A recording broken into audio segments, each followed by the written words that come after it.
ജിയോറയിലെ ആദ്യത്തെ പൊന്നോമന. ജിയോറയിലെ മാത്രമല്ല, കുട്ടൂക്കൻ ഫാമിലിയിലെ മാജില റിഷാൽ ദമ്പതികൾക്ക് അവരുടെ വീട്ടിലേക്ക് ആദ്യമായി വരുന്ന ഒരു കുഞ്ഞ്.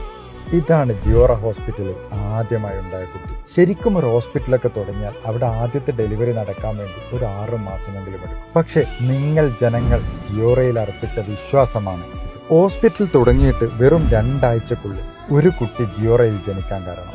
നോർമൽ ഡെലിവറി ആയിരുന്നു, ആൺകുട്ടിയാണ്. കുഞ്ഞ് സുഖമായിരിക്കുന്നു. ഇത് ഞങ്ങളുടെയും കൂടി സന്തോഷമാണ്. അവരുടെ മാത്രമല്ല, ഞങ്ങളുടെ കുട്ടി, ജിയോറയുടെ കുട്ടി. ഒരുപാട് സന്തോഷം. എല്ലാ ആയുരാരോഗ്യ സൗഖ്യങ്ങളും നേരുന്നു. ദീർഘായുസോടെ ഇരിക്കാൻ പ്രാർത്ഥിക്കുന്നു. ഈ കുട്ടി മാത്രമല്ല, ഇവിടെ ജനിക്കുന്ന എല്ലാ കുട്ടികളും സന്തോഷം. ഒരുപാട് സന്തോഷം. ഒരുപാട് നന്ദി. നിങ്ങൾ ഓരോരുത്തരും ഞങ്ങളിൽ അർപ്പിച്ച ഈ ഒരു വിശ്വാസത്തിന്. അപ്പോൾ കൂടുതൽ വിശേഷങ്ങളുമായി അടുത്ത വീഡിയോയിൽ കാണാം. ഹോസ്പിറ്റൽ കഥ തുടരും.